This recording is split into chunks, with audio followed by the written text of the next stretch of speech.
Su sustancia está hecha de evocación, recuerdo, rememoración y de lo que toma del porvenir. Porque es una parte fundamental de nuestra identidad. Somos nuestra memoria. El programa de Lina que nos lleva de viva voz con los especialistas. Muy buenos días, esto es Radio INA. Me encuentro en la conducción, mi nombre es Roberto Junco. La Secretaría de Cultura y el Instituto Nacional de Antropología e Historia los invitan a acompañarnos en la emisión de la serie Somos Nuestra Memoria.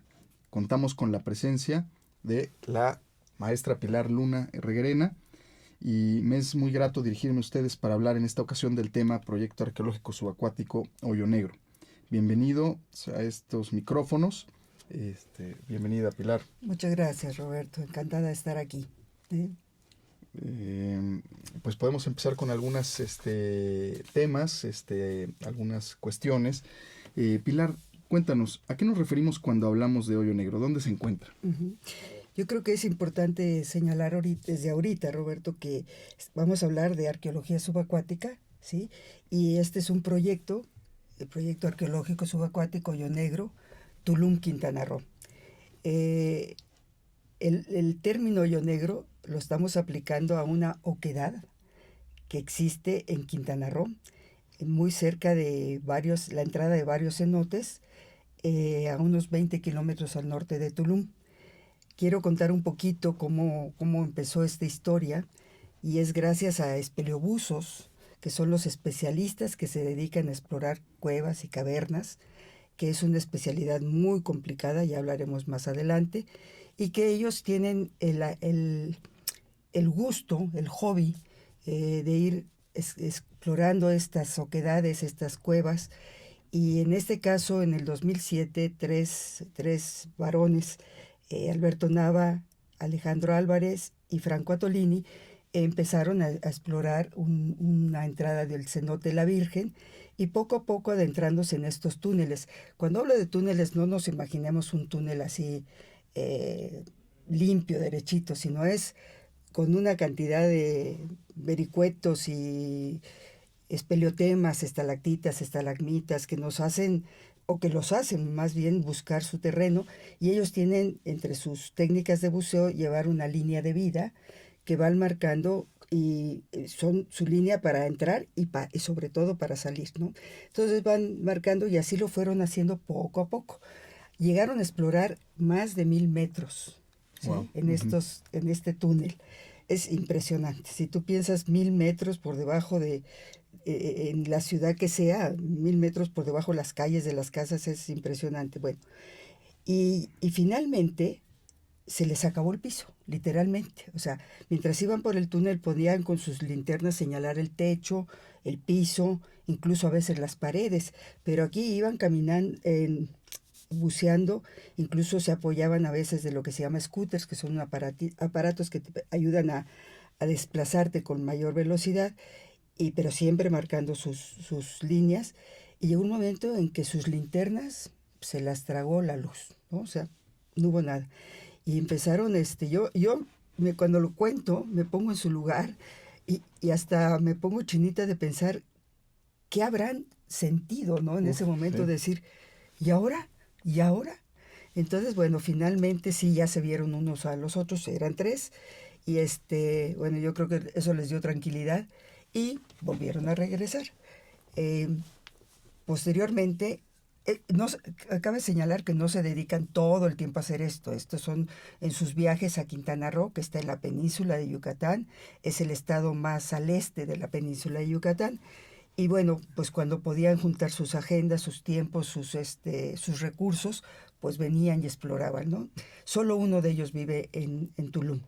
Entonces, cuando regresaron, volvieron con luces mucho más potentes y se dieron cuenta de lo que estaban cayendo. Y era una oquedad enorme, que ellos le pusieron hoyo negro en analogía con esto que pasa en la atmósfera, que se traga la luz, y que se llaman hoyos negros. Entonces, el nombre se lo ponen los espeleobuzos, se llama hoyo negro, y es una oquedad muy grande. Tiene 46 metros de diámetro en la parte superior, 62 en el fondo, es una forma de campana, y 60 metros de profundidad. Entonces, bueno, A partir de ahí, esta oquedad, bueno, se volvió algo importantísimo porque Alejandro Álvarez tuvo la enorme suerte de iluminar con su linterna un cráneo humano, ¿sí? Wow, qué momento debe haber sido eso, ¿no? De repente una sorpresa. Pilar, brevemente, ¿cómo se forman estos cenotes, estas cuevas? ¿Cómo un poquito el proceso de cómo se formaron para que el auditorio pueda dimensionar? Esto es hay varios tipos de cenotes. Uh-huh. Esto sucede fundamentalmente en México, en la península de Yucatán. El tema del agua, bueno, el tema del agua es un tema mundial fundamental. Claro. Y no de ahora, uh-huh, de toda la vida. Y el tema en la península de Yucatán es muy serio porque es kárstica, uh-huh, entonces es porosa. Toda el agua se resume. Entonces no hay agua en la superficie de la península de Yucatán en México. Uh-huh.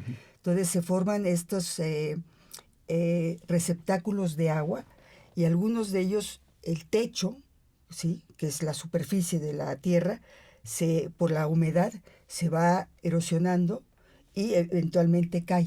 Uh-huh. Entonces quedan cenotes, lo que nosotros llamamos cenotes, que la palabra viene de los mayas, uh-huh, zonot, uh-huh, ¿sí? Son cenotes que quedan expuestos y que han servido para proveer de agua a las diferentes personas y culturas que han vivido en esa región de México, ¿no? Hay otros que son entradas mucho más horizontales y que llevan estos túneles y que después acaban por ejemplo, en el caso de Hoyo Negro, ¿no? Uh-huh. Entonces, empiezas como cenote y acaba como un sistema cavernario sumergido. Lo voy a contar también después, Roberto, porque esos estaban secos. Uh-huh. Pero bueno, más o menos la idea de estos cenotes, que son estos receptáculos que contienen agua y de las cuales las han usado los mayas, por supuesto, después los españoles, y todavía se usa para proveer de este, uh-huh, líquido vital a las poblaciones. Entonces, los cenotes se formaron en un momento en que el nivel del mar estaba más bajo, quizás. Uh-huh. Entonces, de manera en seco, digamos, uh-huh, por el flujo del agua, se van haciendo estas oquedades, estos canales, una especie de laberinto. Exacto. Y una vez que subió el nivel del mar, hace 10,000 años, más o menos, es que quedan inundados, ¿verdad? Sí, es que ese tema es muy interesante, porque justamente hace unos 10,000 años aproximadamente, el nivel del mar, por lo menos en el Caribe, sube más de 100 metros. 100 metros, wow. Se habla de 120 metros, lo cual hace que todo esto quede exactamente como lo señalas, inundado. Entonces, en el tiempo de que empieza este proyecto a investigar, pues todo esto está inundado, pero cuando sucedieron esos hechos no estaba inundado. Esto es importante, uh-huh, diferenciarlo, porque vamos a hablar de alrededor de 30,000 años para ciertos animales que están ahí. Uf, y de el único, curiosamente, lo que te decía, la suerte de Alejandro de enfocar un cráneo y un húmero que sobresalía es impresionante porque es el único esqueleto humano que se ha encontrado en ese sitio, ¿sí? Mientras que por otra parte tenemos más de 44, casi 45 animales, algunos extintos, otros todavía existen, y bueno, la riqueza de esa oquedad, de ese hoyo negro, es impresionante, wow, impresionante. Increíble, Pilar. ¿Y quiénes participan en este proyecto, Pilar? Ese es un tema muy interesante que me preguntas y complicado. Mira, cuando empezó el proyecto, eran estos 3 descubridores, quienes gracias a un arqueólogo que es amigo de hace muchos años, que se dio cuenta de la importancia de este hallazgo, les dijo, no, tienen que ir a Lina, a la Subdirección de Arqueología Subacuática, les dijeron que me buscara, y bueno, así fue. Esto ocasionó que, bueno, también nosotros nos diéramos cuenta de la importancia de este hallazgo. Estaba con nosotros el profesor Joaquín García Bárcena, un extraordinario arqueólogo, paleontólogo, un conocedor de todo, y él y yo estuvimos con uno de los descubridores, pues platicando de la importancia de este hallazgo y de cómo podíamos empezarlo a atender. La participación de cuánta gente. Dominique Risolo, que es este amigo arqueólogo, doctor en arqueología, que también trabaja en Quintana Roo, en México, y que está ahora en la Universidad California, San Diego, conocí al doctor Chatters, James C. Chatters, que vive en Seattle, en Washington, en el estado de Washington, en Estados Unidos. Y entonces se encontraron en un congreso y él, Dominique, le dejó un disco, ¿sí?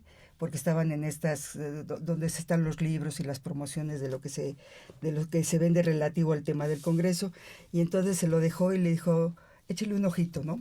Y bueno, el hombre al ver ese cráneo y con la experiencia tremenda que tiene, se dio cuenta de la importancia, empezaron a hablar. Y justamente estas son partes de las anécdotas. Él se iba a retirar ese año, ¿sí? Y bueno, pues nunca supo que se quedó atrapado para muchos años más. Esto fue pues en el 2010, principios del 2011. Entonces, a través de Dominique y a través del doctor Chatters, por una parte, y a través de nosotros, de Lina, por la otra, pues hemos ido sumando y sumando y sumando gente a este proyecto. No quiere decir que todo el tiempo esté toda esta gente, que rebasa los 100. Son alrededor de 120 especialistas, wow, increíble, científicos, muchísima gente, que ha trabajado, bueno, desde México, Estados Unidos, Canadá, y en algún momento alguien de Dinamarca que hizo la investigación del ADN mitocondrial. Entonces, este grupo de personas que son, te digo, de distintos niveles, por supuesto, y con aportaciones o muy concretas o muy generales, ha estado en el proyecto. Desde luego, como base, como grupo pequeño, yo diría que somos alrededor de 15, que estamos yendo a campo o haciendo las investigaciones puntuales, pero convocando a los expertos del mundo en cada tema. Y eso a mí me parece muy, muy bueno. Por ejemplo, te platico rápido, uno de los perezosos gigantes que se descubrió, yo veía muy entusiasmado al doctor Chatters y bueno, yo decía, bueno, ¿qué pasa? Y se dio cuenta que era una especie nueva. Y con el doctor McDonald de Estados Unidos descubrieron que era género y especie primeros en el mundo. Entonces a mí me parece de una riqueza el potencial de este hoyo negro, pero de una riqueza extraordinaria que tengamos ese tipo de investigadores, que además sabe a quién buscar y sabe convencerlos, atraerlos. Y el proyecto solito atrae a la gente. Claro, sí, no, pues es un gran modelo a seguir, ¿no? Para todo lo que va a encontrarse en la península. Yo creo que sí. Pilar, ¿por qué no nos hablas un poquito de Naya? ¿Cómo es que se preservaron los restos de Naya? ¿Cómo fue su descubrimiento? Bueno, ya nos comentaste de Beth. De Alex, que tuvo la suerte de enfocarla. Exactamente. Pero toda la complejidad, ¿no? Que hay de diferentes partes que están incluso en pequeñas cavidades. Así es. Un poquito su importancia, ¿no? Una descripción. Claro, claro. Justamente ese esqueleto que nombramos, ese cráneo, pues que digo que es el único que se ha encontrado hasta ahora, pues fue importantísimo, y conforme hemos avanzado en la investigación, nos hemos dado cuenta de realmente la relevancia de su hallazgo. Primero quiero decir por qué me estás diciendo Naya, y es que así le puso también una de las espeleobusas de sitio en analogía con las náyades, que eran deidades griegas encargadas de las aguas dulces. Y tenían que cuidarlas, porque si el agua dulce se secaba, ellas morían, ¿no? Entonces, hoyo negro sí tenía, siempre en estas cavidades hay un poco de agua, ¿sí? O sea, no estamos hablando de que esté hoy sumergida, pero sí había agua. De hecho, los animales y Naya seguramente entraron, además de refugio, para buscar agua. El gran tema, ¿no? Entonces, bueno, se encuentra Naya en el 2007, vuelven los investigadores de vez en cuando sus agendas se lo permiten, y van avanzando en el estudio, y bueno, finalmente llega esta indicación de que nos den aviso, nos dan aviso, y poco a poco echamos a andar el proyecto Hoyo Negro, que se basa, y empezamos a estudiar a Naya, por supuesto. Sabíamos que estaban los restos de gran fauna, ¿sí? De megafauna, pero nos fuimos enfocando al estudio de Naya. Los primeros huesos que se recuperaron fueron el cráneo, la mandíbula, el húmero izquierdo, la clavícula y el omóplato derechos, o sea, 5 huesos, ¿no? Que eran los que estaban prácticamente a la vista. Una cosa importante que debo señalar desde ahorita es que no hemos excavado. Todo esto está a la vista, no está enterrado, ¿sí? Entonces, bueno, lo que sí está es muy camuflajeado, vamos a decirlo así, Claro. por el terreno, que como dijiste en algún momento es muy complejo y tiene como grietas de calcita, tiene los grandes rocas, en inglés se llaman boulders, pero que a veces tienen el espacio de 5 metros, o sea... Enormes rocas enormes, que se sí. desprendieron de estos colapsos que comentabas, Exactamente, ¿no? exactamente. Y que en el buceo normalmente, como se cae el techo, este es un paréntesis, se forma lo que llaman el monte de debris o el monte de la basura, que es el techo el que cae, pero ahí se forma un montecito. Bueno, entonces el sitio es muy, muy complejo, pero empezamos a darnos cuenta y el doctor Chatters empezó a convocar a científicos de renombre internacional y empezamos a ver también que se formaban unos, en inglés le llaman florets, que son como racimos de calcita, y había arriba del cráneo de Naya y arriba de la mandíbula. Quiero hacer un paréntesis, Roberto, porque me parece muy, muy importante señalar la importancia de no tocar, no mover y mucho menos sacar restos óseos o cualquier objeto también que se encuentre en un sitio arqueológico. Claro. O sea, si alguien hubiera removido esas calcitas, que dices, bueno, hubiera afectado el fechamiento de una manera increíble. Claro, sí. Y el fechamiento que tenemos para Naya es de entre 12.700 y 12.900, casi 13.000 años antes del presente. Wow, lo cual la convierte en uno de los esqueletos más antiguos de toda América. Así es. Qué maravilla. Y el más completo. Y el más completo. Eso sí, es el más completo y lo muy interesante es su ubicación, porque en Naya, con los primeros pobladores, las primeras oleadas que llegaron a América, vienen de Siberia y pasan por lo que se llamaba Beringia. Hoy en día es el estrecho de Bering. El estrecho de Bering. Pero que ya no hay paso, o sea, es un paso muy limitado, pero en ese entonces, hace 13.000 años, o antes, mucho más antes, porque Naya no es de las primeras oleadas, pero vamos a decir 17, 18.000 años, se establecían en Beringia, que era tierra, y ahí empieza un proceso de adaptación. Y después entran por Alaska, evidentemente, y van quedando en la parte occidental del continente americano, por obvias razones, es por donde van entrando. El caso de Naya y el grupo que existió con ella, pues se va del occidente de América a México, a la península de Yucatán. Si vemos un mapa de México, nos vamos a dar cuenta que es el extremo oriental del país, ¿no? De la República Mexicana. O sea que Naya es muy importante para conocer un poco la historia del poblamiento de América. Así es. Es más, Naya, pues se le ha llamado como el eslabón perdido, ¿sí?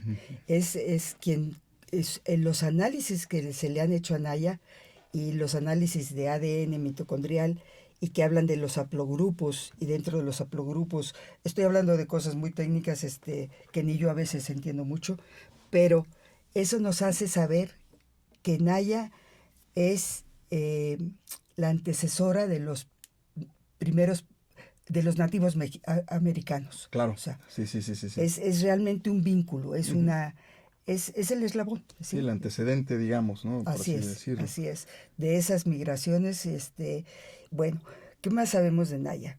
Gracias a los estudios que se están haciendo, aquí quiero incluir también no solamente al doctor Chatters, también a la doctora Vera Tiesler de la Universidad Autónoma de Yucatán, al doctor Andrea Cucina, también trabajando en la Universidad Autónoma de Yucatán. O sea, Cucina se ha dedicado a la parte dental, ¿sí?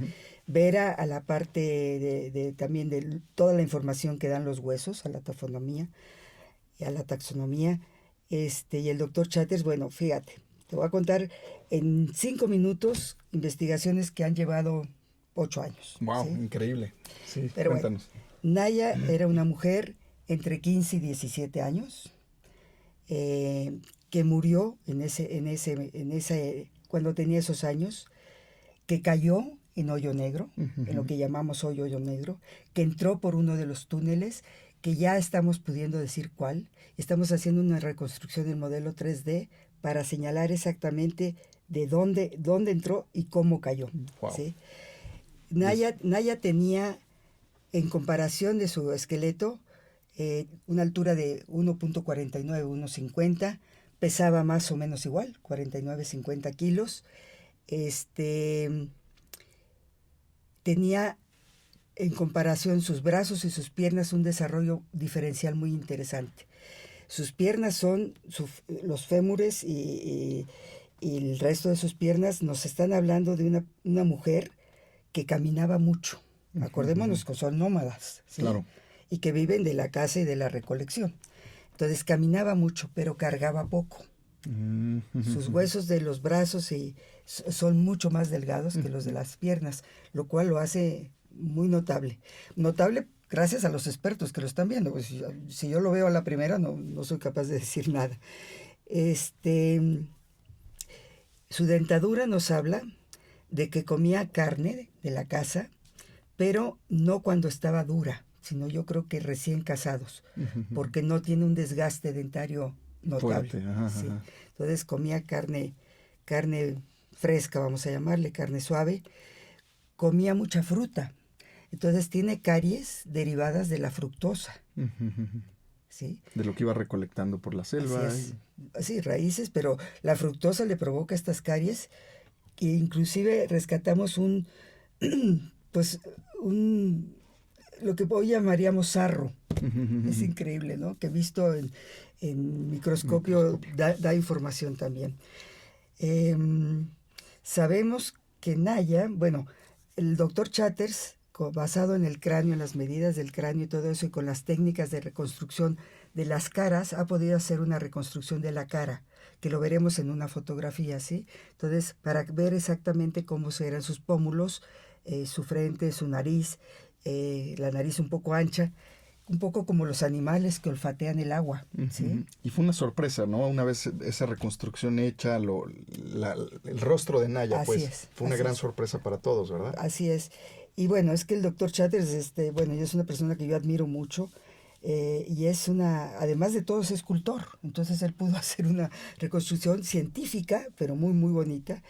Y él es capaz de escribir en 6 disciplinas. Bueno, y lo último que hemos estado planteando... ¿Dónde puede el público ver esta reconstrucción? La 3D? vamos a tener aquí en términos de fotografía y demás. Ok. Pero bueno, de una vez invito al público a entrar a internet, pongan Naya, N-A-I latina A, y ahí van a ver muchísima información. Mucha información. Sí. ¿El escenario donde ella vivía, digamos, se parece a la actual selva? No.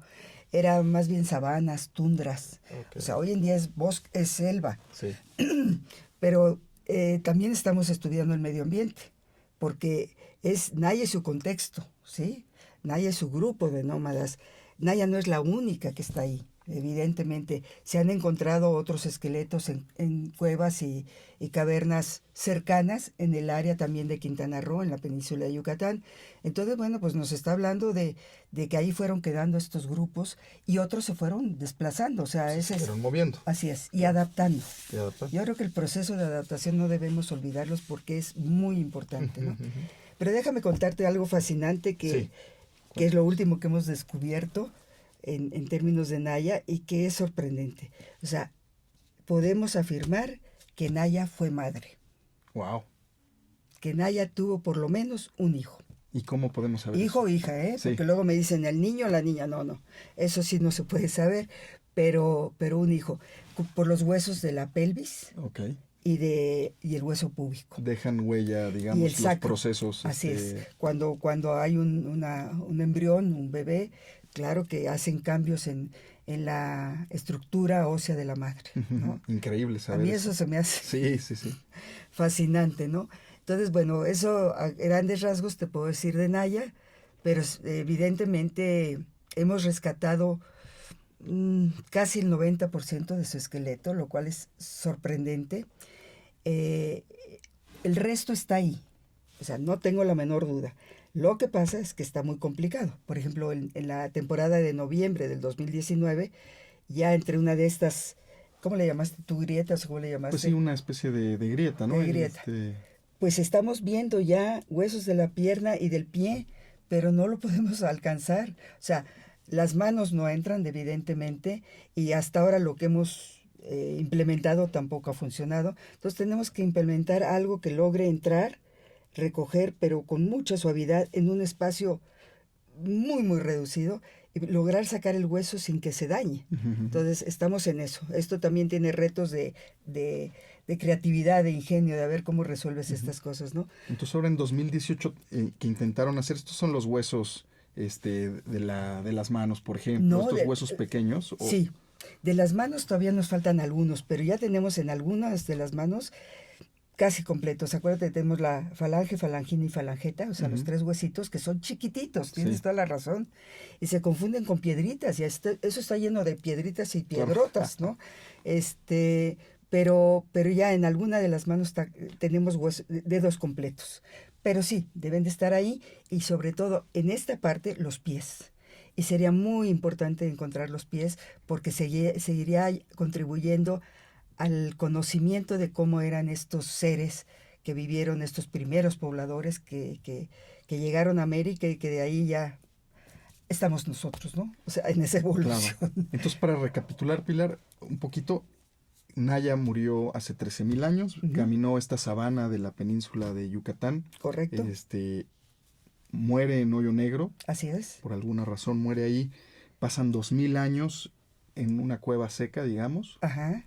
Sí. Empieza a subir el nivel del mar, se empieza a inundar la cueva y pasan otro tanto de años hasta ahorita que tienen la fortuna de encontrar sus restos. Así es. Wow, las inundaciones no son parejas, ¿eh? Hay huellas, también estamos estudiando el propio Hoyo Negro y el propio sistema de Zacactún, que se llama así el sistema cavernario, porque hay huellas en las paredes de cómo los niveles de inundación, o sea, no son siempre parejos, ¿no? Suben y bajan, suben y bajan. Hay especialistas en el grupo que están estudiando estos cambios en el nivel del agua, pero sí, lo que estás diciendo como síntesis es exacto, y yo solo añadiría que también gracias al estudio y al registro tan preciso, tan meticuloso, tan riguroso, pues podemos saber ya ahorita dónde cayó y cómo se fue haciendo la descomposición de su cuerpo. Porque caemos, o caen cualquier ser humano que se cae y que muere en uno de estos tipos de cenotes, eventualmente se va hacia las orillas y se va descomponiendo. Vas perdiendo músculos, grasa, tendones, nervios, etcétera, y entonces tus huesos finalmente se van asentando. Entonces, en el caso de Naya tenemos muy bien fotografiado, relacionado, etcétera, que lo primero que se descompone, y tenemos el proceso de descomposición también, es las piernas. Unos metros más adelante va perdiendo parte de la pelvis y hacia arriba empieza a perder vértebras, todo el tórax, y finalmente la parte de la cabeza y el cuello. Entonces cayó en un poco de agua, entonces había un poco de agua. Sí, un poco de agua, pero ella se cae de un trancazo impresionante. Sí, 20 metros, sí, ¿no? Algo así. Más, 30 metros, y cae y se rompe la pelvis. ¿sí? Uf, La pelvis es ahí, sí. Uf. Y bueno, entonces esto nos está permitiendo cada día avanzar, Roberto. Es muy interesante. Personalmente, para mí es hasta emocionante este proyecto. Claro, por ¿no? supuesto. Yo creo que es uno de los mejores proyectos de arqueología subacuática que están pasando en el mundo. Muchas gracias. Realmente. ¿Y qué otros animales hay relacionados? Porque, está Naya, pero hay otros animales, aparte de este perezoso, ¿no? Que estos perezosos, ¿como cuántos metros medirían, Pilar? Más o menos unos 3, 4 metros. 3, 4 metros, porque sí. Ahorita un perezoso pues ya es son una chiquitos. cosita chiquita, ¿verdad? Sí. Pero entonces, bueno, sí son muy, muy grandes. Y bueno, tenemos algo que también hemos descubierto y afortunadamente acabamos de publicar en mayo del 2019. El 1 de mayo del 2019 salió las publicaciones de estudios de osos de cara corta, artoterios, y de unos cánidos tipo lobos, que es lobo troglodita, me llamó la atención. Así es el nombre científico. Pero de esto se sabía que estaban en el sur, en América del Sur. Entonces, los estudios que ha hecho el doctor Blaine Schubert, que es el director del Centro de Excelencia de Paleontología de la Universidad Estatal de Tennessee del Este. Una eminencia, claro. Una eminencia. Están permitiendo unos descubrimientos maravillosos y terminó de hacer la publicación, salió el 1 de mayo del 2019 en Biology Letters, está publicado esto, y luego uno de Life y otro de Science Life. Véanlo, búsquenlo, Blaine Schubert, porque vamos a ver cómo la América no es como la conocemos. Bueno, no me voy a remontar a cuando era solo una masa de tierra, todos los continentes que son ahora, ¿no? Claro. Porque no es mi tema, pero sí lo nombro, ¿no? No pensemos que el mundo siempre ha sido como lo vemos hoy, claro, ni mucho menos. Entonces, América tenía el paso de Alaska y luego, bueno, lo que es hoy Canadá, lo que es hoy Estados Unidos, México y Sudamérica, y el Istmo de Panamá era seco. Entonces, hubo migración, hubo animales que se fueron al sur, como los osos de cara corta, y que no se habían encontrado más en los últimos años. Los científicos del mundo no habían encontrado ningún registro de osos de ese tipo más arriba de Venezuela, más al norte de Venezuela. Y ahora, con este proyecto, tenemos por lo menos 10 osos de cara corta en Hoyo Negro. Wow, Increíble. Es un récord impresionante, ¿no? Entonces, bueno, pues tenemos dientes tigres de sable, tenemos pumas, tenemos jaguares, tenemos cuatí, chancho de monte, los perezosos, gonfoterio. El gonfoterio pues, seguramente no es algo que oigamos a menudo. Ese es de la familia de los elefantes, vamos a llamarle. Y tenemos por lo menos 2 gonfoterios. Uno muy cerca de Naya, pero no están cerca, digamos, en el espacio, pero no en el tiempo, ¿sí? Este gonfoterio tiene más de 30,000 años de antigüedad y Naya no más de 13,000. Entonces, bueno, pero están muy cerca. Te diría que puedes tomar una foto con los restos del gonfoterio y algunos restos de Naya, ¿no? Que pondremos también en este programa. Les recuerdo que estamos platicando con la maestra Pilar Luna sobre el proyecto arqueológico Hoyo Negro. Y pues qué increíble historia, Pilar, este lugar donde se concentran todos estos animales a través de tanto tiempo, ¿no? Sí. Y bueno, tenemos, como lo dije antes, la suerte de tener a expertos de nivel superior en el mundo. ¿Qué disciplinas están contribuyendo al proyecto? Porque es multidisciplinario, claro. Internacional, por supuesto. Interdisciplinario también. Pues mira, desde luego tenemos arqueólogos. Creo que lo dije, pero bueno, quiero resaltarlo. Es un proyecto que lleva a cabo el Instituto Nacional de Antropología e Historia a través de la Subdirección de Arqueología Subacuática, que tú presides, y que me da muchísimo gusto. Que tú presidiste durante... Yo presidí en los años que me tocó, ciertamente. Y bueno, entonces, además de los arqueólogos, tenemos evidentemente biólogos, paleontólogos, antropólogos físicos, geólogos. Se está estudiando el paleoambiente, expertos en fechamientos de ADN, de urano torio, de carbón 14 y otros tipos de laboratorios también. Tenemos, ¿qué más tenemos? A ver, paleozoólogos. Y todos estos son aparte, bueno, restauradores, por supuesto. Bueno, esa parte es muy, qué bueno que lo tocas, Roberto. Sí. Y quiero destacar aquí también el trabajo de restauración del INA, del Instituto Nacional de Antropología e Historia, a través de la restauradora de la maestra Diana Arano, que aceptó el reto.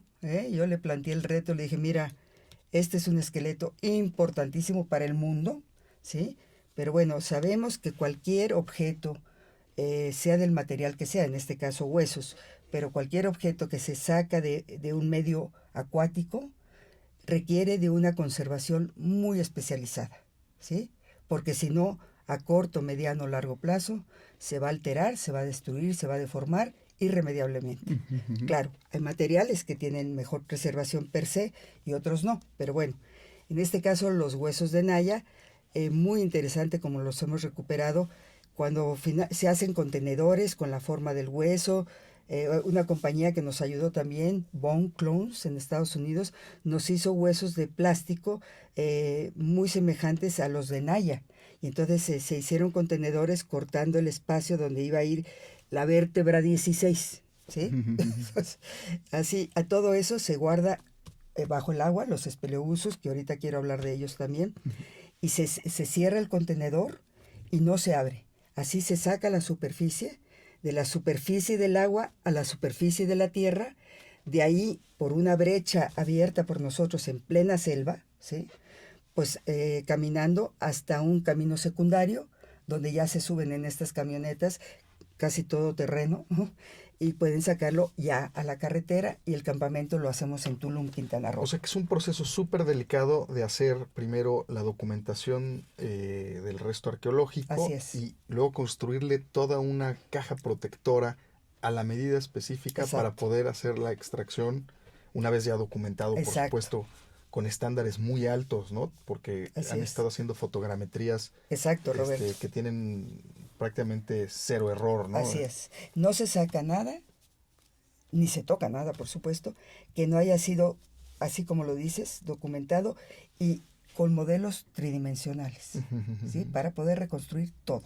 Vamos a hacer una reconstrucción digital de todo el sitio, ¿sí? Claro. Es ambicioso, pero bueno, pues ahí vamos. No, y van muy bien.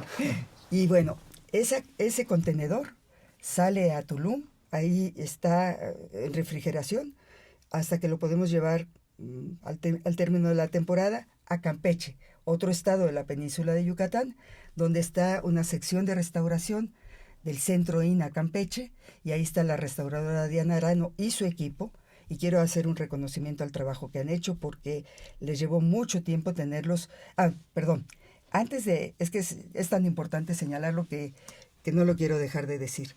O sea, como método de seguridad, estos contenedores con los huesos de Naya entraron al Hospital General de Especialidades de Campeche, que nos hicieron el tremendo favor de prestarnos las tomografías, bueno, de prestarnos, no, de disponer, y bloquearon un par de horas o 3 horas del servicio para disponer de esto, y esto lo hicimos con el fin de que si por alguna razón no sabíamos qué tan frágiles estaban, qué tanto podían aguantar.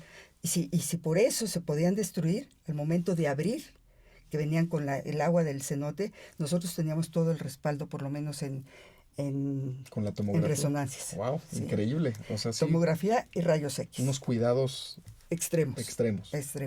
Y entonces sí, ya en el laboratorio de restauración del Centro INA Campeche les dieron los cambios de agua primero y a todo el resto de tratamiento, hasta que estaban seguras de poderlos ya sacar al aire, o sea, quitarles toda humedad y ver cómo reaccionaban. Y bueno, afortunadamente yo creo que esto va a tenerse que publicar claramente cómo fueron tratados. Ya están reportados en los reportes que entregamos al Consejo de Arqueología del INA, pero bueno, yo creo que es importante como ejemplo para otros casos. Por supuesto, yo creo que este proyecto es un proyecto modelo y que va a dejar pues metodologías. Así es. Para los investigadores en otros contextos que van a ir saliendo, ¿no? Porque es de una riqueza brutal la península. Totalmente de acuerdo. Yo creo que la península de Yucatán está plagada de cenotes, de cuevas inundadas. Yo tengo, y esto no lo puedo decir desde el punto de vista científico, pero sí lo puedo decir a título personal, estoy segura que dentro de muchos años se habrá podido unir todas estas túneles, cavernas, cenotes que están abajo de la península de Yucatán, sobre todo más en Quintana Roo. Nos vamos a dar cuenta que es como un queso gruyère, ¿sí? Pero que todo al final del día va a estar unido. Y vamos a ver, qué pretensión. Van a ver cosas interesantísimas, ¿no? Cosas interesantísimas que van a comprobar esto. Sí, seguramente. Toda esta agua que fluye hacia el mar, ¿no? De alguna manera. Así es. Así está es. todo conectado allá abajo. Y va haciendo, el agua va socavando, ¿no? Va Claro. buscando su camino. Ujú. Entonces, bueno, eso está. Pero para acabar lo de la restauración, pues bueno, creo que es un capítulo muy importante, que es, no solo importante, Roberto, es indispensable. Ujú. Si tú sacas algo de un medio acuático y no lo preservas, no lo conservas y no garantizas su vida, Ujú. es inútil. Que de hecho es uno de los principios de la Convención de la UNESCO, la Así cual es. tú ayudaste a redactar, Así es. y que es la preservación in situ, ¿no? Así es. En ese caso que no esté garantizada el 100%. Así es, que puedas garantizar su preservación. Ahora, tocas un tema importante, eso que dice la Convención 2001 sobre la protección del patrimonio cultural subacuático. A mí me parece, y me pareció desde que redactábamos el texto, que es muy idealista. Desafortunadamente en nuestros países, o en el mundo, yo creo que también puedo decirlo que en el mundo, falla la educación. La educación es uno de los problemas básicos del mundo. Entonces la gente piensa que porque se lo encuentra tiene derecho a poseerlo, o tiene derecho a tocarlo, a sacarlo, y estoy hablando desde el patrimonio natural, ¿no? Aquí ves estalactitas y estalagmitas que crecieron en cientos de miles de años, y de repente llega un turista y ¡bum!, Claro, corta, sí. y luego la ves tirada afuera. Sí, O sí, sea, sí. ni siquiera se la lleva a su casa. Claro. Y entonces dices, es ignorancia, es falta de educación, en el fondo es falta de educación. Entonces lo que queríamos hacer era preservar in situ, o sea, Ujú. siguiendo esta norma de la convención, creo que es la segunda norma. Pero es imposible, Roberto. Tratamos de hacerlo, pusimos letreros de que era un sitio que estaba siendo investigado por el Instituto Nacional de Antropología e Historia. Pues entraron los buceadores no autorizados y en algunos casos hemos visto huellas de la patada de su aleta. Ujú, ujú. Incluso el cráneo de Naya estuvo a puntito de caerse y de hacerse pedazos. Quedó en el borde por un aletazo. Por ¿sí? un netazo. Y entonces tratamos de evitar eso. Tuvimos intención y no solo, o sea, discutimos mucho y finalmente pusimos unas mallas como para defender la entrada de los túneles al hoyo negro. Ujú. Pues evidentemente alguno de los buceadores rompió la malla, penetraron, la levantaron. Alguien me decía, Pilar, vamos a meter una malla de acero inoxidable. Le dije, ¿saben qué? No. Me dice, ¿pero por qué? Le dije, porque les va a costar más trabajo, pero la van a romper, Claro. porque van a entrar. Es educación. Sí, es un tema de educación Es un totalmente. tema de educación, de ignorancia. Y además de que los restos, bueno, están en peligro de quizás de algún tipo de saqueo o de algún tipo de manipulación, pero también para la investigación era importante Así destacar es, esto, ¿no? así es, porque por más que hagas modelos 3D Claro. y tengas un registro arqueológico perfecto, Llegas a un cierto nivel de estudios. Y una vez que Diana Arano hizo estos trabajos de conservación, Naya está ahorita en el museo, ¿no? así de es, antropología, ¿verdad? así es. Primero se trajeron los 5 primeros huesos que dije al principio de la plática, y cuando ya estaban totalmente conservados, esos se recuperaron en el 2014, y he de decir con orgullo para el instituto que fue uno de los descubrimientos reconocidos como dentro de los 10 más importantes del mundo en ese año, en el 2014. Me acuerdo muy bien porque yo fui en tu lugar a recoger El premio en el China, premio ¿verdad? en China. Afortunadamente. Y en el 16 se recuperó el resto que tenemos. Ujú. En 2016 se acabaron los tratamientos de conservación, se trajeron al Museo Nacional de Antropología, donde están perfectamente preservados, monitoreados. Nos damos cuenta que la conservación es perfecta.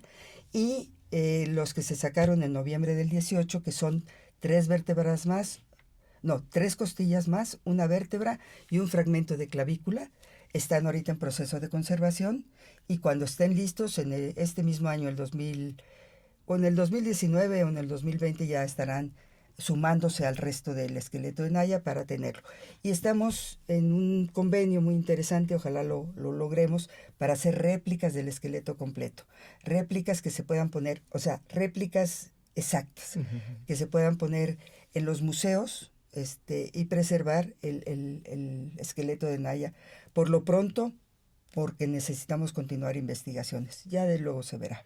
Y aparte ahorita de todo este proceso que han llevado y que ya la investigación pues va muy bien, muy sólido todo eso, en cuestión como de difusión, Ujú. ¿qué ¿qué han hecho? Por ejemplo, hay un modelo 3D de que se puede hacer, digamos, un paseo virtual por estas Sí. cuevas, Sí. Algo ya está en internet, Roberto. Estamos trabajando, por un lado, los espeleobusos, que te dije que quería platicar un poquito de su preparación y espero no perderme para regresar Ahorita regresamos a ese al tema. modelo Sí. digital. Los espeleobusos tienen un entrenamiento muy fuerte, yo diría prácticamente militar, Ujú, ¿sí? ujú. Y usan el mismo equipo, o sea, todos. Si tú y yo estamos buceando, yo sé dónde tú tienes la manguera X, si tienes un problema y te puedo ayudar así, Ujú, ujú. ¿no? Eso es fundamental. Sí, Y sí, el sí. rigor también de sus tablas y tiempos de buceo, de profundidad, de descompresión. A veces pasan 4 horas allá abajo, Dentro del agua, dentro del agua, o sea... en lo oscurito. en lo oscurote, o sea, totalmente oscuro, ¿no? O sea, tú sabes lo que puedes reflexionar. Yo pienso que serían, para mí, mis buceos, que no son esos, bueno, ya me empiezo a acelerar. Ninguno de los científicos hemos podido entrar.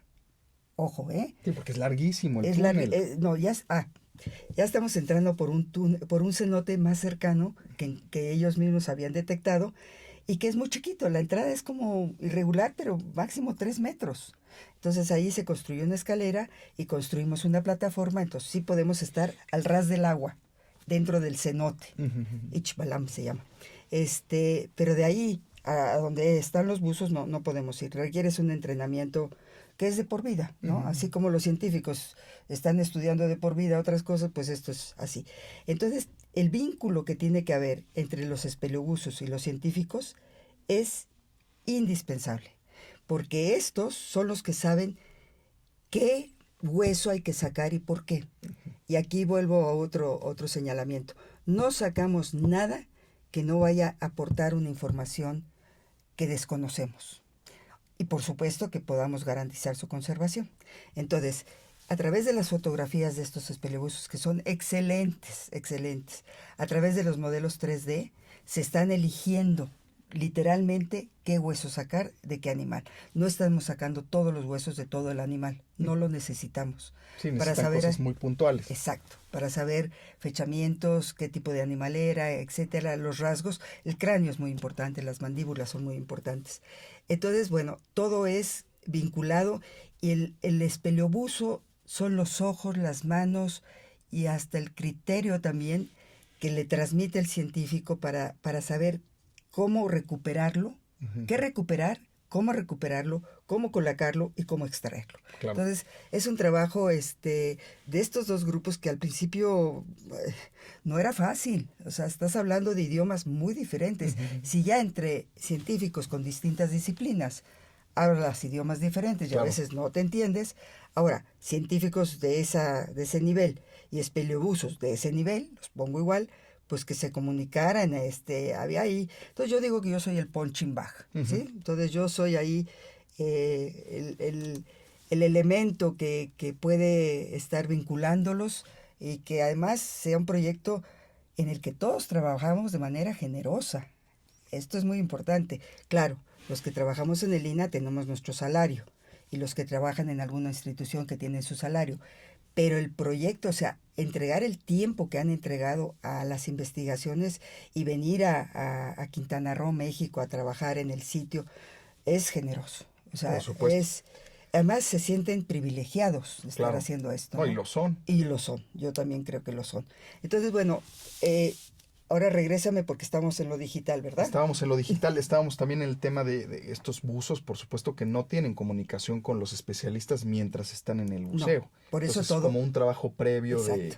Se hace un trabajo, pero por ejemplo, si hay una temporada, vamos a decir, si hay una temporada en el 2019, bueno, pues desde que acaba la del 2018 empieza a gestarse la del 2019. ¿Qué se va a hacer? ¿Sí? Bueno, pues tenemos ahorita, la prioridad es esta y esta. Para ser el número 1, ¿qué se necesita? Esto. ¿Quiénes se requiere que estén en campo? Este.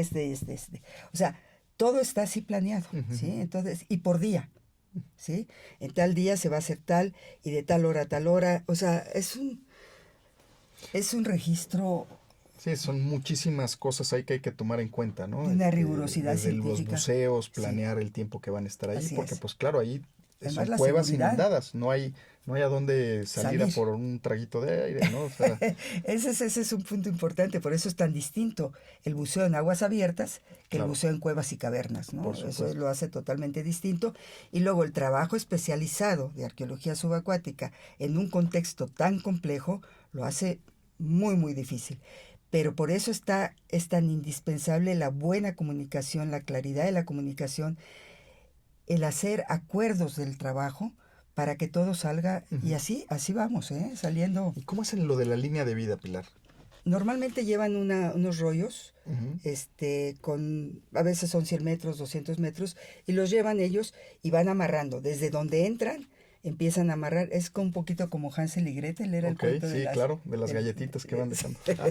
Entonces van buscando, y cuando hay un retorno, por ejemplo, o un quiebre para entrar a otro de los ángulos y no de frente, ahí se hace un amarre, se pone, ellos le llaman cookies, pero en realidad son unas tarjetitas de plástico que unos son triangulares, otras rectangulares, y ahí ponen quién es el líder de la expedición. Por ejemplo, en este caso, el líder del buceo científico es Alberto Nava, ¿sí? Entonces, Alberto Nava y equipo en tal fecha.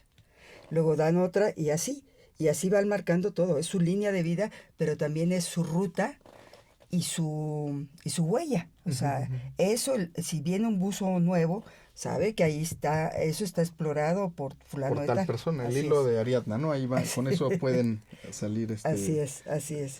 cuando uno de estos exploradores se lleva alguno de estos restos arqueológicos, pues es un delito federal, Es un ¿verdad? delito federal, así es.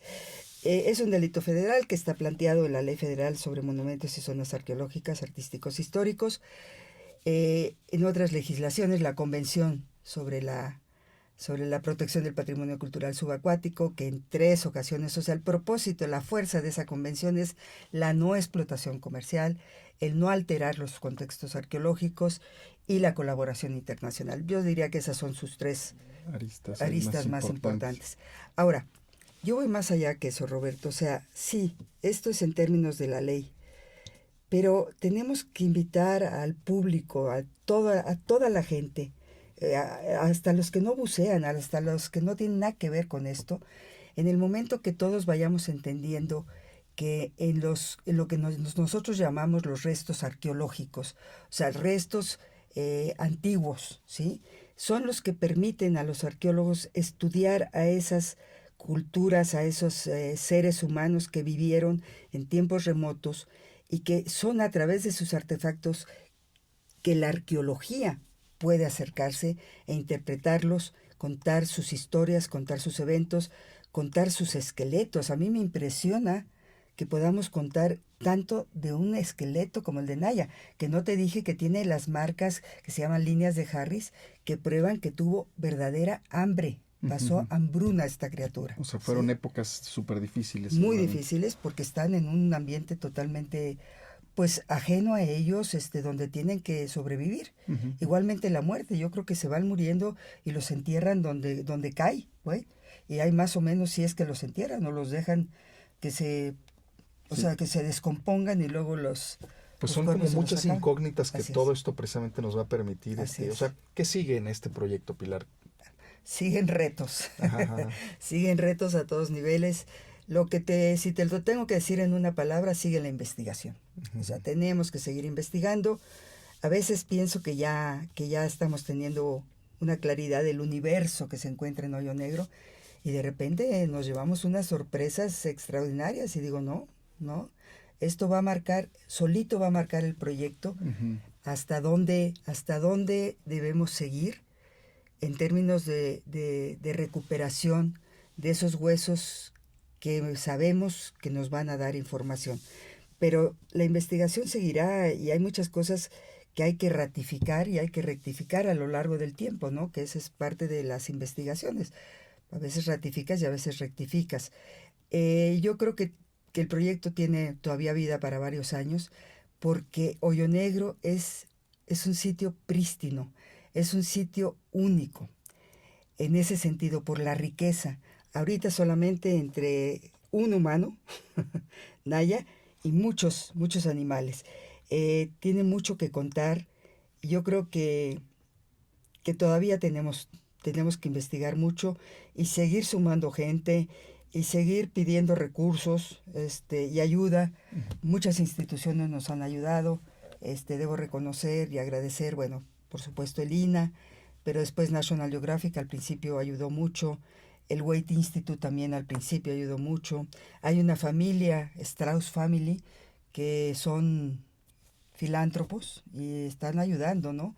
Necesitamos recursos básicamente financieros, también en especie, pero bueno, yo creo que todo se va consiguiendo cuando tienes una convicción, cuando tienes una pasión, cuando tienes una vocación y cuando tienes la gente que se suma con esos niveles de compromiso. Entonces, se pueden lograr. Se logran maravillas. Maravillas, así es. Oye, Pilar, y un poquito de bibliografía para que la gente se pueda acercar un poquito más al tema. Mira, estamos por publicar un librito que saldrá en 2019, que le digo librito porque es con muy buena información científica, es divulgación científica para jóvenes y adolescentes. Estamos también trabajando, por una parte el doctor Chatters con la Universidad de Texas A&M, para hacer un libro, más o menos son 400 páginas, se está trabajando, yo creo que ese sale en 2019, 2020 a más tardar. Y en México estamos también elaborando un libro, Rosa María Rofiel y yo, pero invitando a todos los participantes que escriban algo de su experiencia, o sea, va a ser de multiautor y bueno, esperamos también tenerlo para el 2020. Después, pues los invito a internet, que es la magia de estos tiempos, y ahí pongan por un lado Naya y por el otro lado Proyecto Hoyo Negro, y van a ver muchas cosas, y esto que te contaba de que salió el 1 de mayo del 2019, de los animales, de los osos. Entonces creo que ahí va saliendo mucha información, y bueno, nos falta tiempo para sentarnos a escribir. Me tranquiliza mucho, por lo menos que están saliendo en revistas científicas de muy alto nivel. Muy alto nivel. No te aceptan. Es más, a veces los dictaminadores son muy estrictos y depende de su formación, que pueden opinar que les falta más investigación en este punto, ¿no? Entonces, bueno, para que te publique Science, para que te publique Nature, para que te publique, es muy difícil, pero bueno, tenemos publicaciones en Science, precisamente, y yo creo que con eso se puede dar a la gente muy buena idea de lo que está pasando. Incluso hay videos de normales y ya una incursión en digital, ¿sí? De cómo se ha ido tomando esto, que es impresionante, Roberto. Trabajar en plena oscuridad, no nos lo imaginamos, ¿no?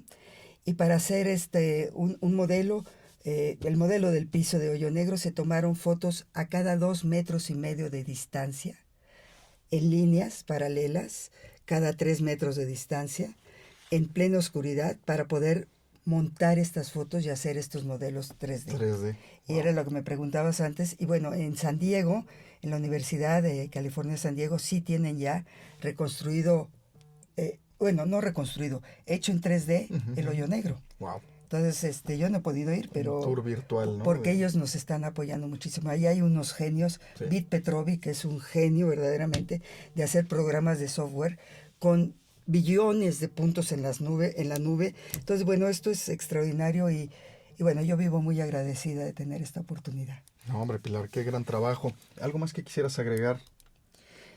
Pues quizá nada más decir que felicito mucho al instituto porque tiene temas de enorme responsabilidad, de gran diversidad, y el tema de la arqueología subacuática pues es un tema relativamente nuevo. En México empieza en 1980, pero bueno, pues prácticamente en 40 años se han logrado muchas cosas, gracias a gente muy comprometida, y como tú, que no son, pero así es. Y quisiera agradecer también pues a la Dirección de Medios, especialmente hoy a la subdirección de Radio INA, porque creo que este trabajo de Somos la Memoria es extraordinario. Están haciendo una recopilación que se dice rápido, somos la memoria, ¿no? Pero ser la memoria de algo es un gran reto, ¿no?